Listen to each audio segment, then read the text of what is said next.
بسم اللہ الرحمن الرحیم۔ السلام علیکم زینب ٹی وی کے ناظرین، آج کے درس حدیث میں خوش آمدید۔ درس حدیث کا موضوع ہے جمعے کے دن دعا کرنا۔ ناظرین کرام، نبی اکرم صلی اللہ علیہ وآلہ وسلم نے ارشاد فرمایا، جمعے کے دن ایک گھڑی ایسی ہوتی ہے کہ مسلمان بندہ اس میں اللہ تعالیٰ سے جو مانگتا ہے اللہ تعالیٰ اس کو ضرور عطا فرماتے ہیں، اور وہ گھڑی عصر کے بعد ہوتی ہے۔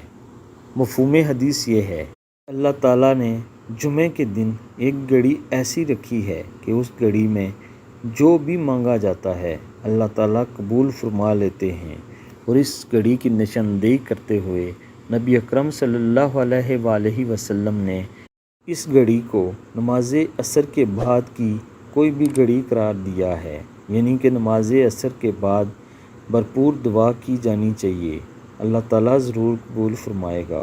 اللہ پاک سے دعا ہے کہ ایسی کوئی ایک گھڑی ہمیں بھی نصیب فرمائے اور ہماری دعائیں قبول فرمائے، آمین ثم آمین۔